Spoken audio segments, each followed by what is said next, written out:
안녕하세요. 독일 통일과 한반도라는 주제로 발표를 하게 된 도거동문학과 김지현입니다.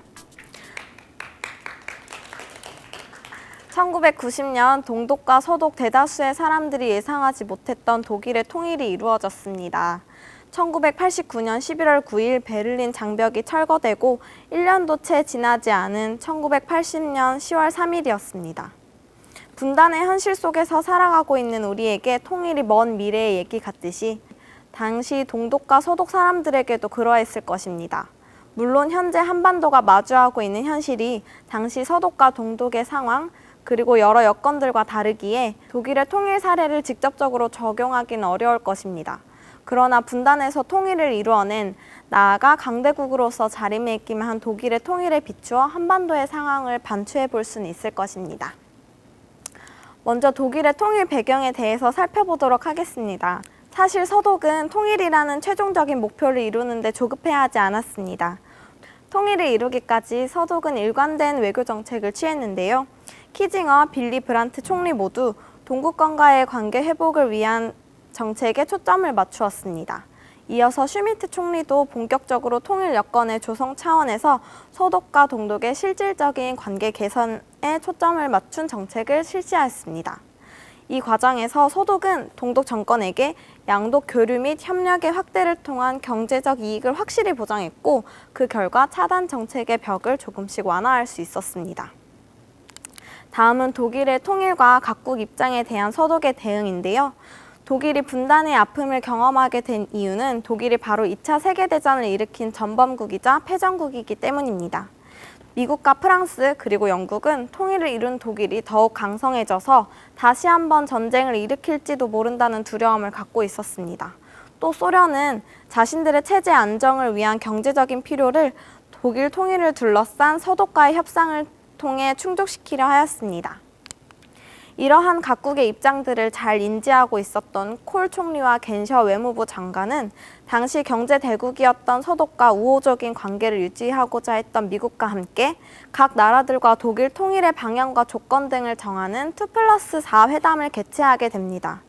이 회의에서 서독은 통일 독일이 나토, 즉 북대서양 조약기구에 잔류할 것과 소련에게 막대한 돈을 지불할 것을 약속하며 독일 통일의 국제적인 발판을 완성하였습니다. 다음은 독일 통일의 국제적 영향에 대해서 살펴보겠습니다. 사실 독일의 통일은 단지 독일만의 사건이 아니었습니다. 앞서 언급했듯이 많은 국가들이 전범국인 독일에 의한 전쟁의 재발을 우려했는데요. 그리고 이러한 두려움을 바탕으로 1992년 2월에 마스트리히트 조약이 체결됩니다. 이 조약은 이씨 통합의 수위를 높여 부분적으로 초국가적인 공동체를 만들므로써 이씨의 권한을 외교적인 문제와 법적인 부분까지 확대시키는 조약입니다. 이 조약의 제1부 공통의 재규정은 이러한 유럽 통합의 양상을 잘 보여줍니다.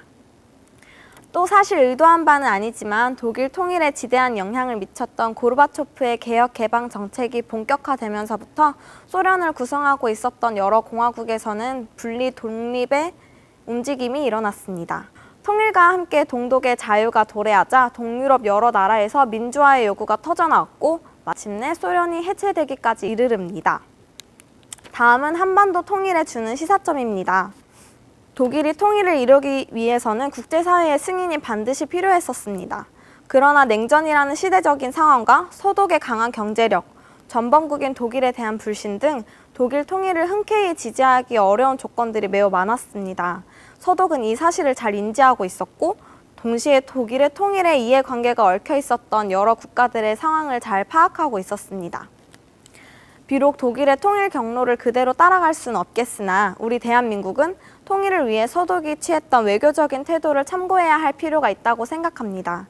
우리는 인접국인 중국, 일본, 그리고 러시아가 한반도의 통일에 어떠한 생각을 갖고 있는지, 이들이 한반도의 통일을 승인하도록 만들기 위해서 어떠한 외교적인 전략을 우리가 취해야 하는지 생각하고 있지 않는 듯 보입니다.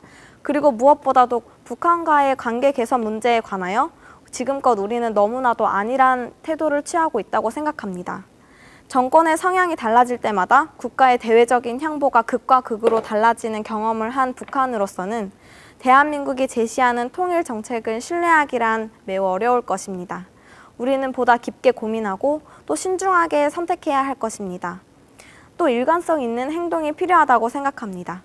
이제 국제사회에서 북한이 핵이라는 군사적 무기를 바탕으로 점차 목소리를 크게 내기 시작한다면 우리는 지금껏 우리가 구상해온 통일의 방안, 흡수통일 혹은 낮은 단계 연방제가 아닌 아예 새로운 방안을 찾아내야 할 것입니다.